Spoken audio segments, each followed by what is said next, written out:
Welcome to the Grannies, everyone, a podcast where we honor the women whose stories have shaped generations. I'm your host, Adeshawa Josh. And I'm Jane Isay. I'm thrilled to be on this journey with Adesua as we create a space where older women, especially grandmothers, can speak openly about what they've lived, what they've learned, and how they hope to leave a wonderful legacy behind. Well, we believe that sharing these stories can heal families, inspire communities, and remind us that aging is not decline, it's death. So we invite you to join us on this beautiful journey.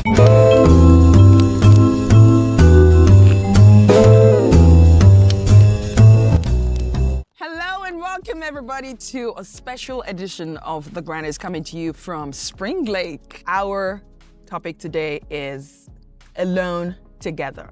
That's what I've typed it, alone together. I know it sounds like how can you be alone and still be together?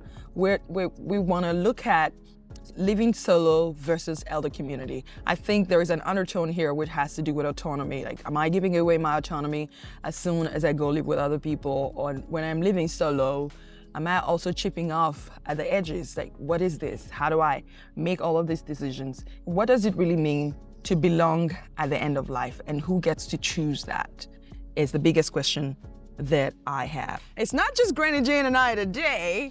We have a very super special guest with us. And I'm gonna leave the introduction to Granny Jane. Well, I would like you all to meet my beloved Alexandra Martin, known as Allie. We've been friends for 30 years. Yeah. And in those 30 years, you've lived in 3 different locations. We met in New York when you had an apartment on Riverside Drive. Yes. And then you moved to Spring Lake, to Belmar, New Jersey. And more recently, you have moved into tell me what it's called.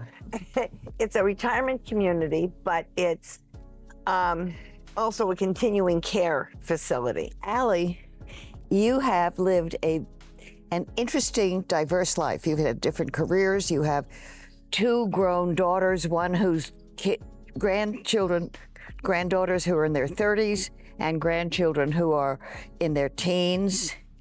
And you've had such a variety of experiences. But my focus today, I saw you living alone in Belmar, especially, which is the town next to where we are. And one of the reasons I'm here in Spring Lake is because she was in Belmar for all those years. And then, yes, alone in a beautiful house with a porch. She loves the porch. We love the porch. We love the And also very near the beach, so it was even better. And then one day she called and said, "I'm moving." And it was a shock to me because it seemed so quick. Tell me the story of what it felt like living alone, and then how you made the decision. Well, I was really very happy living alone. It was a big house. The kids would come to visit, and not as often as I had thought they'd come to visit, but They they never came. come as often. Oh, please. Now they started accusing us again. Yes, exactly. Complaining. Never enough. Okay. But then COVID hit, and they couldn't come visit. And now I'm alone in a 6-bedroom house, and then I had a medical emergency, and my friends were afraid to help me because it was COVID, but we managed. But the fact was, it made me acutely aware that I am alone. I had my Apple Watch for years, so if I fell, somebody could come and help me. But there I was, just sitting in this house by myself. Do you think you would have moved if it weren't for COVID? No. That's a great question. It is. No, I would not have. I wouldn't have been that afraid. You wouldn't have been that alone. I wouldn't have felt that alone. Yes. But it did point out to me that the truth was, even if it weren't COVID, I'm alone. I was just about to say that. I was just going to ask you what life was like before COVID. You retired how many years ago? From active Many. Exactly. And just talk us through what that was like before COVID hit. Oh, Oh, well, that's a very complicated thing. My career was in California. I moved to remarry to New York City, which has always been where I've preferred and lived the most of any place ever, in Manhattan. And when the marriage broke up, I'd given up my career. I started other things to keep me busy. I became a personal trainer, which is how I met Jane. I became an artist, a sculptor, and that's where Prize winning. Yes, thank you. And that's where I made some money. But then the beach just drew me. Oh yeah, like it draws all of us. Exactly. And after renting for many summers, I said, why can't I have this all year round? So I cleaned out the stuff and moved it to New Jersey.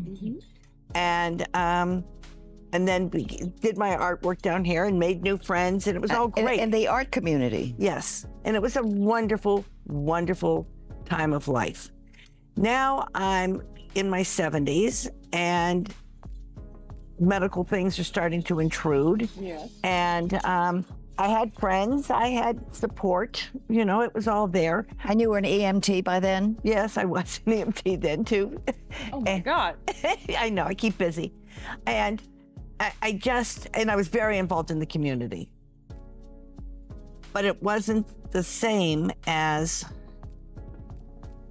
I just knew that there was a time when it was just going to be me. Makes you the perfect person for this conversation. For someone who is very active, who did everything a psychologist would have said to do ahead all of the things ahead of life. Everything. Yes, you were very much involved in the community. You kept very busy, so you had people in your life. It was the COVID just happened to let me see that when my friends couldn't be so active with me, when I couldn't be so active, I had stairs, it was a 3-story house. It just was not always going to be this easy. And I had to take care of the property and the roof and the plumbing and all of the bills and all of the maintenance. And at just some point it said, when am I going to, I wouldn't have gone as early as I did if it hadn't been COVID. I was 73, I think. That's young. It was young. But now I think that was fortuitous. It was a good thing. The younger you go, the more easy it is to not feel like you're there because you don't have options. You say some more about that. That's very interesting. Well, I think when you find that you can't go up and down the stairs, you can't. It's not a matter if you don't feel like it, you can't. Or you're afraid of falling, or you're afraid, when you start being afraid of doing things, or your friends can't pick you up, or the car starts to be an issue about where you can drive and where you can't drive, all those things build up. And at some point you start thinking, so what am I going to do? What am I going to do when I can't drive, or when my kids are old? My kids are in their 60s, that. So did your kids want you to move? One did, one didn't. The one who wanted me to didn't want me to move, didn't want me to leave being an hour away from her and her kids. That's sweet. And I was very involved with the children, and they were young, and that was a big part of my life, to be involved with those kids. The one who did want me to move wanted me to be someplace safe that she didn't have to worry about me. The one who didn't want me to move was furious that I did, furious. She helped me sort through my things with very poor grace. She was furious all the time. She was furious and hurt. She was hurt I was leaving her. I was just about to say that, because that's how it felt. Because you're saying you wanted to move into a community to feel more connected to whatever it was that was missing at that time. Was there anything missing? No, I didn't feel anything was missing from my life other than concern that was added to my life of what's the next step? What's going to happen if I fall down the stairs to the basement? And my heart is pumping. With the clear, I had a clear image if I'm lying there with the rats nibbling on me, because I can't move and nobody knows. Well, that's when I watched it. notified people. Can I ask you, it's a big contrast Yes. with you, Jane. You're 86, you're going to be 87 in August. Yes. And you still live alone. And you guys are great friends. You've been friends for many, many years. Your choices couldn't be more Well, it couldn't be more different. different. As Allie was considering this, I started considering it. I found a place where I could go, close to Zabar's, which is my criterion. If you're 3 blocks from Zabar's, you're okay. It was 85th and Broadway. Nice. And I had a friend who lived there, and it was grossly expensive. But I didn't factor that. And I thought about it, I read, and I realized that in my apartment, there's a staff in the building who take care of me. If I'm not walking out by 1 o'clock, when I take a walk, they say, there you are. I have a grocery store. The owner of the grocery store a block away says, we'll bring you anything. If you just need a lemon, call us, you'll get it. And I have one son living across town and one in Brooklyn, and I have a second bedroom.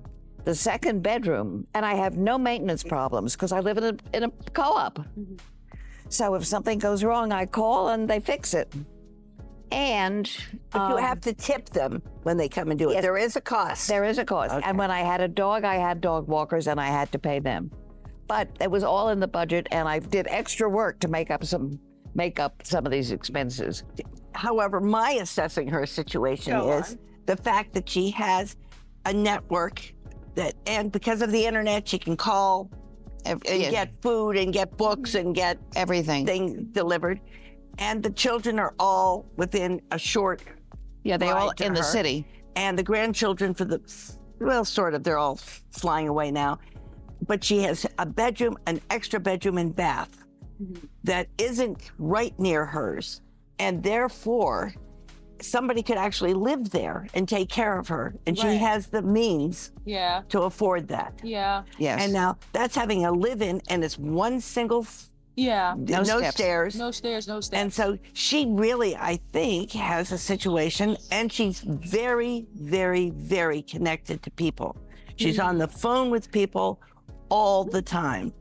And just regular, not just, Wednesdays at 9, so-and-so, and every other Thursday at 2 is so-and-so. So she's got her social life Network. there. Yes. Now, getting out and being social is going to be a problem Right. eventually. So it's hard to see where she would need to be in. She can afford to have aides come in. She doesn't have to leave to go Right. to an assisted living. Now. If she has mental difficulties, that would be a different problem. Yeah, I guess so. Yes. But that again could be something you could pay for to have somebody at home. When it comes to making this decision, there's no one size fits all. That's right. Both of you are great friends. You meet, at certain times of the year, spend time together, but you've both made different decisions because your situations are not precisely, Very different. Right? they're not the same.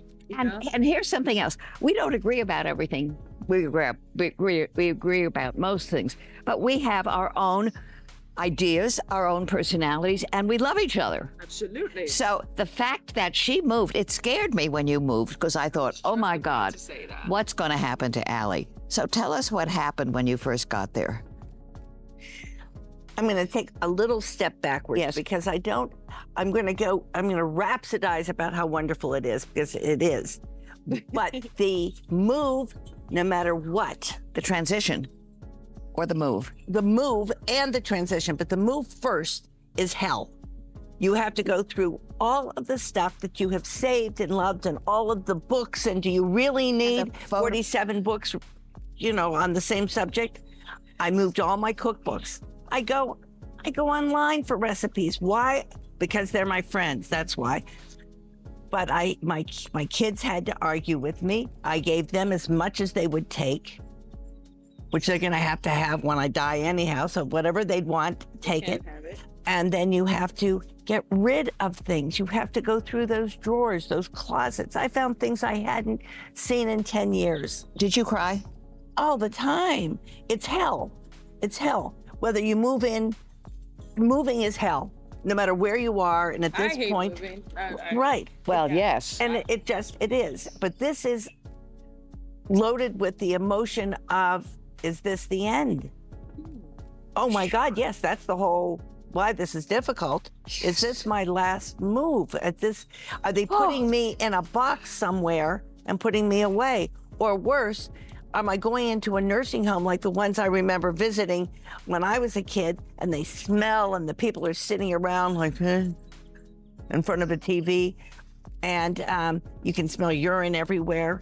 And right, it's disgusting. And so you have all of those ideas about this is what old age and moving out of my lifelong home is about, and it really is, it's terrible.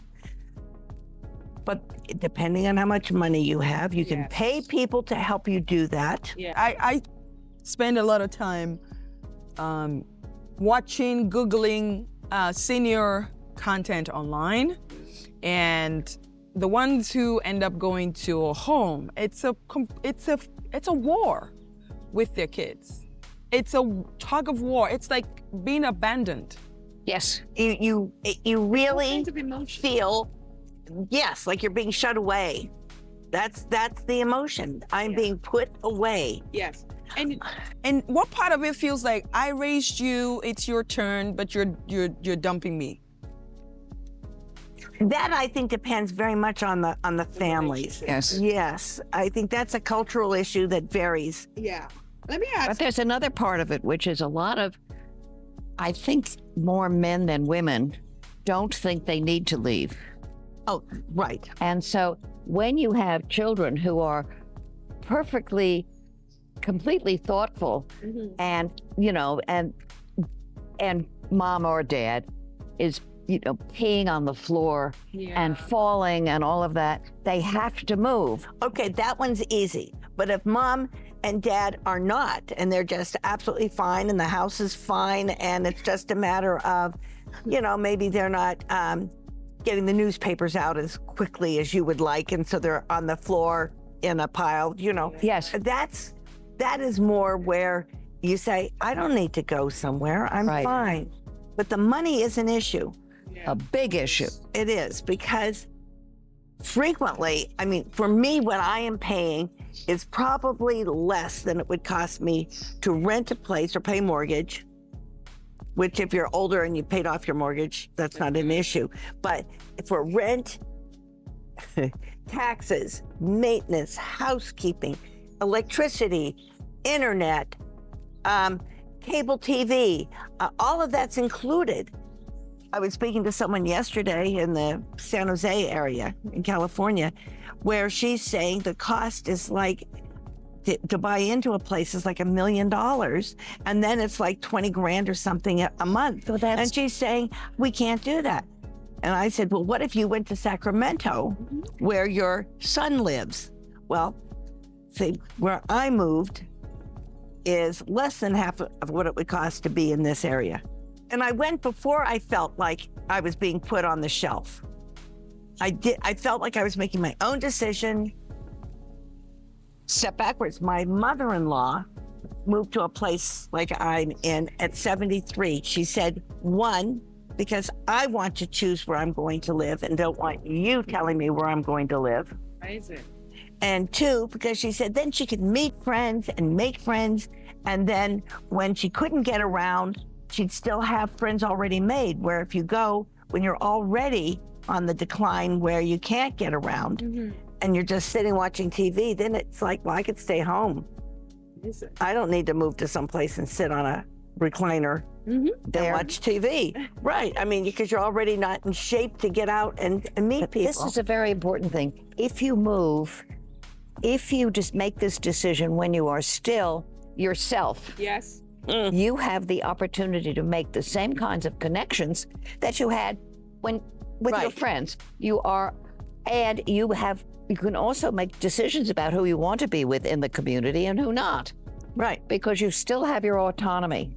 Yes. Autonomy is such a big part of the psychology of having a good life over 75. There are people in my place who have some medical issues, but I can't see what they are, but they've come in their late 60s. Most of them have been single people, but yes, it's very young. So you have the range of people. Right now, I would say our average age is probably 80, but many of them are old like this. And I'm active outside the community. Tell us about that. Oh, the League of Women Voters, the library, a World Affairs Council, a Women's Forum, right, and that's outside of my retirement community, okay? All of those are outside activities. And then inside activities, I've got a gym, a pool. I work out every day because there's an exercise class that I don't have to think about. You just get up and go, that's it. I have restaurants within that I don't have to get out in bad weather and go, it's just there. What do people get wrong about why women choose to live alone? And what are the assumptions that drive you crazy? That completely drives you crazy. You want to go first? You go first. Okay. Your smile. Yeah, okay, say it again. What do people get wrong about why women choose to live alone? I'm sorry. That's enough right there. This is a subject my friends and I talk about because would we like to have a partner? A male partner, or if you're gay, a female partner. And for the most part, by 70, it's like, no, I've got my ways. I want to do my own thing. The women I know who have lost their husbands, who they adored, and they're grieving, but they're like, well, this isn't all bad. I've got other friends that I see, especially in a community Like this. like mine, where if you lose your spouse while you're there, your friends are there to pick up, say, come on to dinner, come with us. And you don't have to get dressed and go out and agree to go to a restaurant or anything. You just call them and say, you dial 1122 and say, you want to go to lunch tomorrow? And you say, yeah. So you're not alone, but you have the word you use is autonomy. You can be as quiet. You have full control of your life, complete control of your life. No one else is controlling your life until you need the help. Now, you go to a place like this that's continuing care, somebody notices, and it's not your dreaded daughter-in-law who is telling you Who said, that Mom? you're losing it. That's right. Or even your daughter saying, sorry, the dog's caught. Yeah, we have Riley. Riley, say Hiley. Getting too hot for him in the sun. I guess. Not somebody else telling you can't be alone. You've chosen to be someplace, and you've chosen how active you want to be. It's all your choice. You're in full control of this. And yet you have people who can help you make those decisions at every step. Yes. I'll let you go. So my second husband died 14 years ago. God. 14 years, I'm sorry. And Wow. maybe 15. Anyway, I was devastated. I was in the dark wood. I felt so alone. And a friend of mine, a couple of friends of mine recommended computer dating. And for 2 years, I did computer dating. And fortunately, my attitude was, Jane, you're an anthropologist experiencing this for your friends and your stories. Don't take it personally. So I didn't take it personally when one of the computer dating guys took me to a very nice restaurant and said, Saturday, please order from the Saturday menu. I can't afford a la carte here. And then, Yes, you get the picture. as I was looking at the menu, getting to know each other, he said, how are you on oral sex? At which point, I almost said, waiter. Listen, I think they get bolder with age. Or they're losing it a little bit. Or they're desperate. Desperate.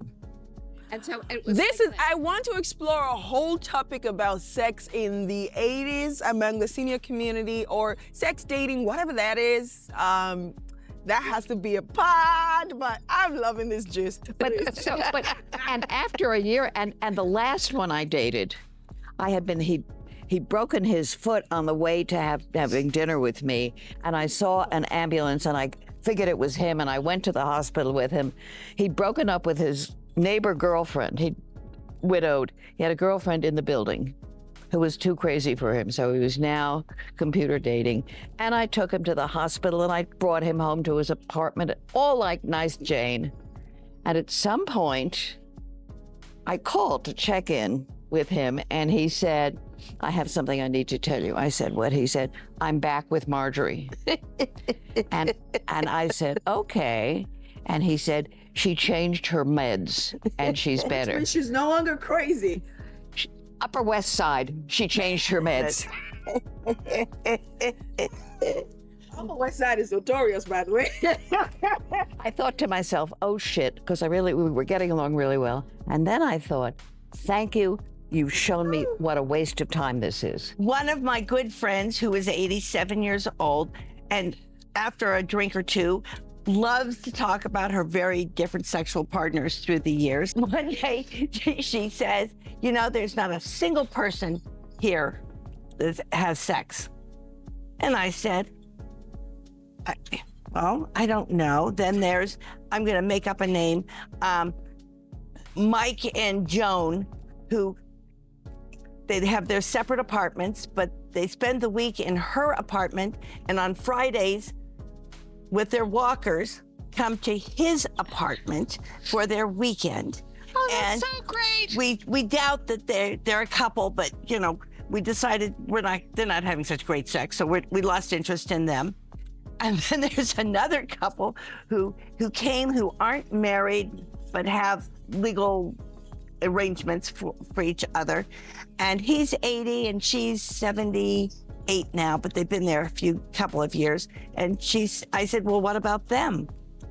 And she said, oh no, she has a bad back, so they're not having sex. And that was the end of the conversation, until a few weeks later, I'm out in the hall, and their apartment bedroom backs onto the hall, and it was early in the morning, and I heard sound that eventually I stopped, and eventually it became clear to me, no, she was not screaming in pain.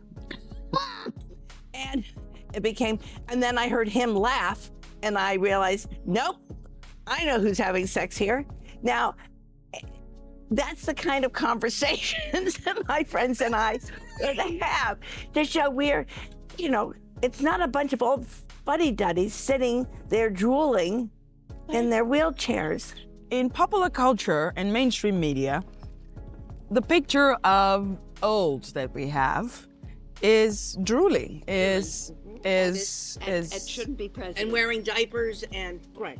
And being helped. That's the consistently perpetuated image of old that we have. It's so wrong. But when I look at you guys, it's been the honor of my life to have some of the wisest, smartest, accomplished women winding down and just rediscovering life in their 70s, 80s, whatever that is, and living longer and healthier. Yes. And nothing like the image I see in mainstream media, which is one of the reasons why I wanted to explore what life is like for you guys at this stage, with everything that comes with it, the baggage, the whatever.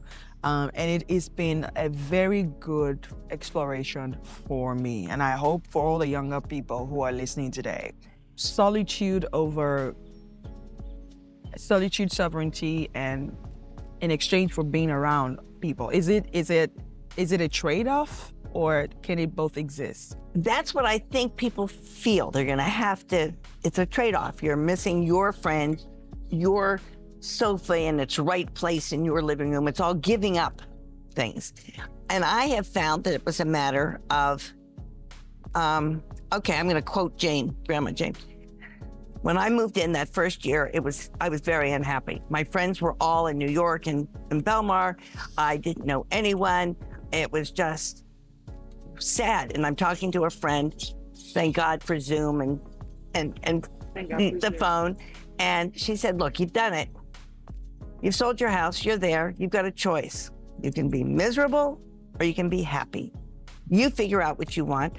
I'm very gung-ho about my choice in independent living.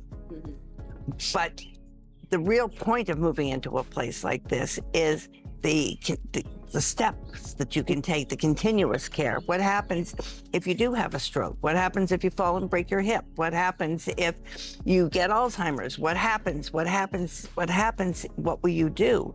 Well, now I don't worry. I know what we'll do. If I need assisted living, I can either move to the assisted living part of this, or I can, if I have enough money, I can pay an aide to come into my home. It's all taken care of by the organization, the administration. If I need Alzheimer's, a memory unit, they can move me to a memory unit. I don't have to argue with my kids. They don't have to worry about it. It's all taken care of. It's all taken care of if I need any of that. And if I remain, I have two friends there. One recently died at 101, and she lived in a detached house in our community, came by every day for drinks and for dinner, and swam in the pool every day. And then at 101, she died. Totally lucid and everything, just saying. Did she drive? No, she didn't drive. She had macular degeneration, so she didn't drive. We have somebody else who's going to be 103 in November. And he delivers the papers every day. His mind is fine, but that's his exercise. But anyhow, I wanted to make it clear that it's not just all about my going from book club to ladies' luncheons to the pool and cocktails. There are people there who have some significant physical or mental problems, and they're taken care of too. And when they can, What you've described to me, I think you have coming through the process of independent living, anticipating that when you need assisted living, you wouldn't have to move anywhere else again. That's right. I've made my move. From my perspective, it's my final move. The kids don't have to worry about it. We've taken care of who gets what. If they want the china, they got it now. I don't want the china. I'm not going to entertain people, you know. They can use my day-to-day dishes. All of that's settled. So now I just have to play. I don't think I could do it because it's too many people and it's too much socializing, and it scares me. As friendly as I am, I hear you. I'm an outsider. But everybody there came that's not true. Some people came with friends who lived in the same neighborhood. But otherwise, everybody there is an outsider. They really are. And so there are people I've never met. Really? Yeah, they're not interested in doing the things I'm interested in. Or I, for instance, do not find any joy in sitting every morning at 10 o'clock and saying the rosary. This is of no interest to me. Okay, so those people and they're not the same people who go to the cocktail parties. Okay, it's just. I'll put this to Jane. Is there anything you envy about what Allie has, even if you wouldn't trade your life for it? What I'm really jealous of is Allie's ease with people. Oh, look at her surprise. Because you have more close friends than anybody I know. Yes, but it's one-on-one. Right. My late husband used to say he considered two people group sex. Well, and I must say, I love to cook and I love to entertain. But I have a rule, including me. No more than 4. Okay. 4 is the max, because you can't talk. Well, that's And more often than not, it's just one other person and me. That's cool. I could do that. I don't want to go to the dining room where there's a cast of thousands. That's not literally Hundreds. true. But there may be 100 people in there. Well, they stagger them, so there's never 100 people. But there's all those people, and then you have to talk to them. Well, that's you where have I to be am. nice, and you have to make sure you didn't come in looking like you've just Like cleaned this, the garage, and that's just more than I'm interested in. So But you again, can the do point it. is you have choices. Yes. If you're somebody who that's the only time you get dressed, you put your makeup on, and you go for dinner All right. with your buddies. Okay. I'm going to stay home. See, and I envy that she has the ability to stay in one place and the money to support that. And the I phone, would move to I New have York. all the delivery people on my phone. Absolutely. So I have, Okay, but talk about that. Your ease with technology, which is what your phone is, whether you like it or absolutely. not, is not what everybody of our age I has. agree completely. Yes. And this is the technology, the Zoom, the phone, all of this is creates my comfort zone. Yes, that's part of what's allowed you to feel that way. And many of the people, I don't know how many, because younger people are moving in, younger being in their 60s or 70s. They should be better about that. They are. But the older people, they keep their phone in the drawer in case of emergency. Their kids have given them some kind of a cell phone. And yep, it's in the drawer. Well, what happens in an emergency and it's not charged? Oh, never thought of that. I mean, and when you say they never saw their kids during COVID, I said, what about Zoom? Oh, I don't do the computer. Well, then don't complain to me that you never saw your kids. This is a big rift, a gap, for as the we know. ages, right? And to be able to do this and to do the Zoom, to do what, I mean, technology has made up for a whole lot of the deficiencies of living alone, including I do Pilates twice a week on FaceTime. See? I haven't been to, my Pilates teacher has a new studio. I haven't been there. Yeah, right. So many of the things that Allie enjoys in terms of services, I have access to.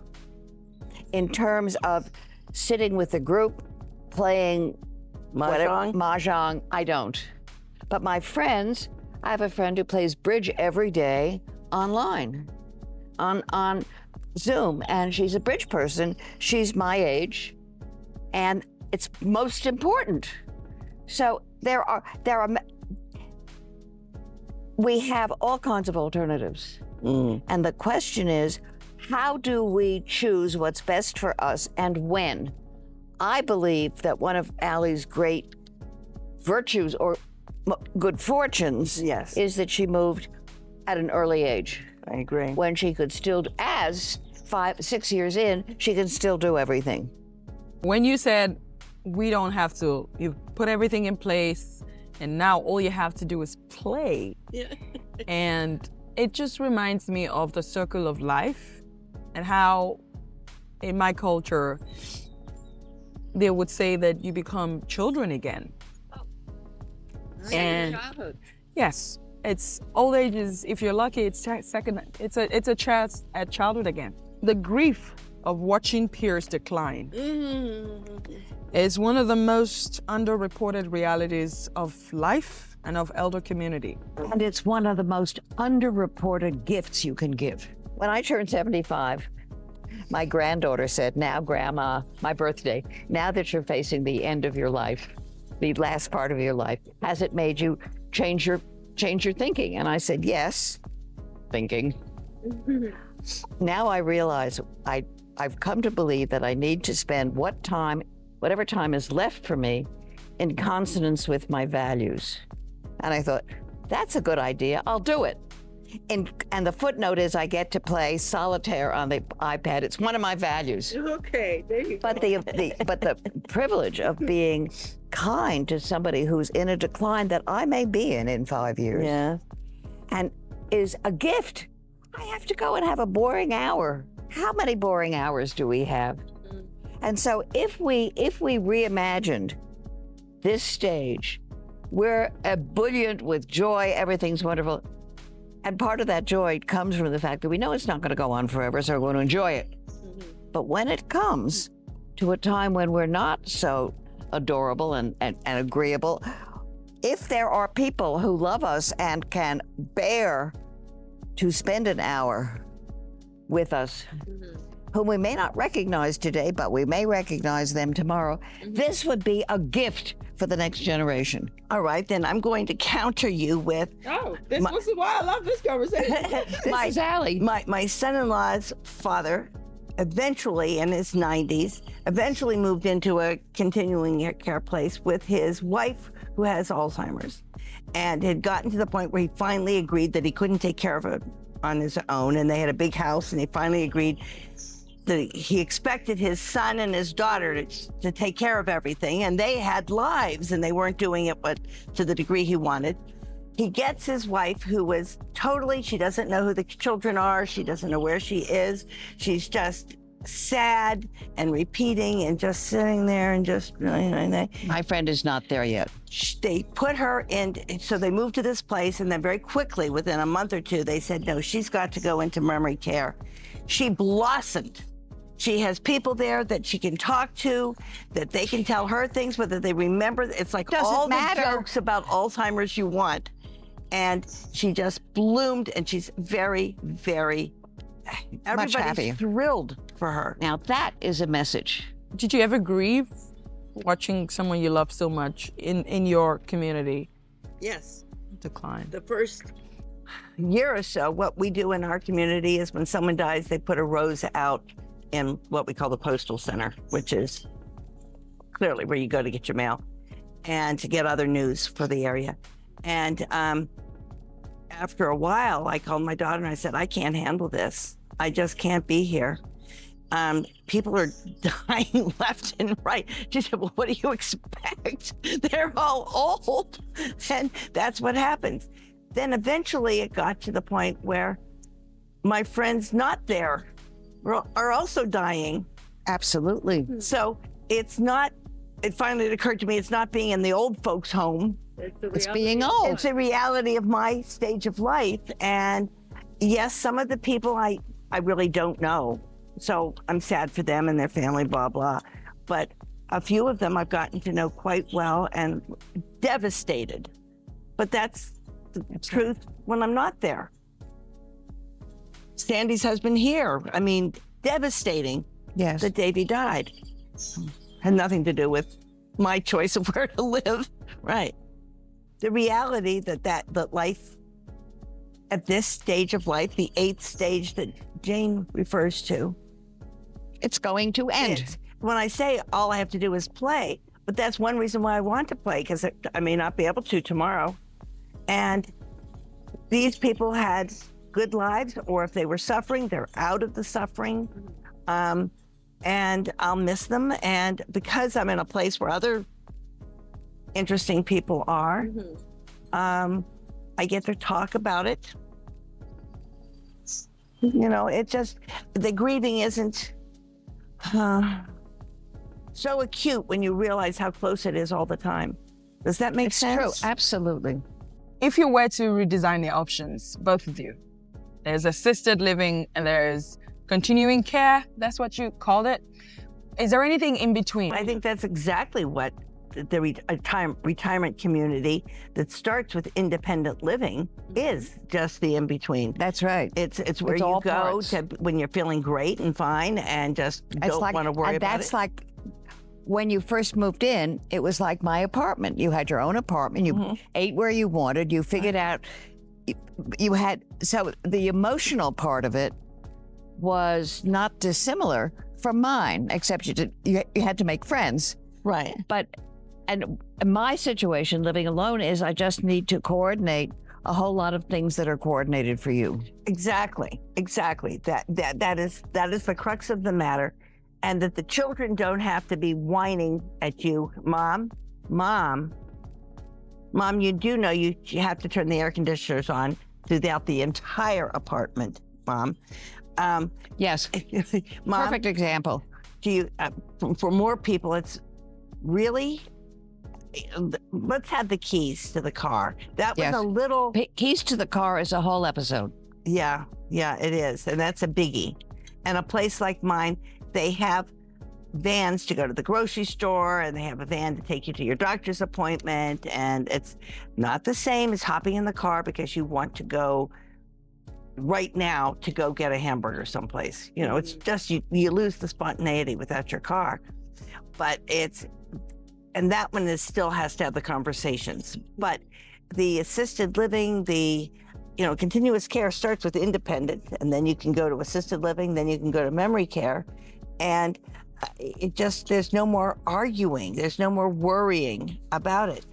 I do still think that if you lived in what I think of as a rare community these days, in a small town where your children are and all your resources are right there, I think you can probably survive without this. You know, your friends are there, your kids are there, the grocery store is there. You know, you're in a small town in the middle of, And my neighborhood Nebraska. in Manhattan is a small town. Exactly. It's a neighborhood. And for me, the big question adding to this is money. Yes. Because this is key. Yours is going to be much more expensive to the end than mine is. Right. And yours is going to be much more expensive than most people who have no savings can afford. Oh, if you don't have savings. But the people who are coming in, to me, for the most part, they're using the sale of their house. I have people people think that it's a fancy place. We've got people there who were carpet layers, were secretaries. Yes, we're doctors, we're lawyers, but people who sold their home, that's where the money is. Well, when is that going to go away? Well, that's what they're using. Yes, if the housing market crashes. But money, you need the money one way or the other. But if you live in a small house with family nearby and you paid for the house, why would you move? I mean, I can see if you've got all of your resources right there, you don't have to worry. But you might also move because you're concerned about when your brain goes. Because if you're living in that community, in the small town near your children, when you get dementia or Alzheimer's and you don't know where you are and you've figured out how to unlock the door, even though you don't have the key anymore, it's an issue. Right. But then you might move in with your children. Right, but then there's a point when they won't be able to take care of you. Okay, final thoughts from both of you. You live alone. You live in a community. I live. Okay, so if there was someone trying to make the transition, trying to make the decision, listening to us, whether an adult or a senior, what would you say? I mean, how would you wrap it up? I would wrap it up by saying transition is hard, no matter what you choose to do. This part of our life is a transition. And we really, come here. We went and stole this from the house next door. Yes. Hi, everyone. Meet Riley. Meet Riley, the bad boy. Actually, he's a very good kid. But it's hard no matter what you do. Mm-hmm. It's hard. But make the decisions while you still can. Right. Is my best advice. Absolutely. And do it in conjunction with talking to your children, because it does involve their time, coordination, and their money, and their connection to you. Mm-hmm. Mm-hmm. No, you're not Absolutely. getting And I would say that what enables me to take Allie's position, which is to take my ego out of it. It's not about, do my children love me? It's not about, me, it's about, let's look at the situation, let's evaluate it, let's accept the realities which we cannot change, and figure out a way to make the best of it. She's talking to you. Figure out how to make the best of it. Listen, and for me, I think that's a really great place to live it. That's a good place to leave this conversation. I've learned so much from both of you. And that's Alone Together, everybody. Yep. Alone but together. Yes. Thank you to our wonderful guest, Alexandra Martin. Thank you so much. We really do appreciate the conversation. And to you, Jane, as always. We're going to miss Ali in the next episode. Hasn't this been a wonderful episode just to have a very great perspective like hers on the show? Has been just wonderful. Thank you so much. She's so special. She is. And to every single one of you listening to us, we want to say thank you so much. If you have any questions, you know what to do. Let us know on thegrannies.podcast@gmail.com, thegrannies.podcast@gmail.com. If you want to know more about Ali's living, the choice, where she's living right now, you know what to do. Send us an email, and then, you know, she can advise you, right? Yes. So send Ali a question, an email, and she will be more than willing to advise you. Of course. And of course, you know, you can find us on Spotify, find us on Apple Podcast, Amazon Music. Actually, Amazon Music is doing some good promos for us recently. We want you to also catch us on cable, Spectrum 34, Fios 33, and RCN 82. And tell us, yes, we're on those three. And you can find us there. Tell us, are you alone? Are you with other people? What led to your choice? And we want to hear all of it. Thank you all once again for watching. We love you so much. This is The Grannies, and we will see you next time. Yay!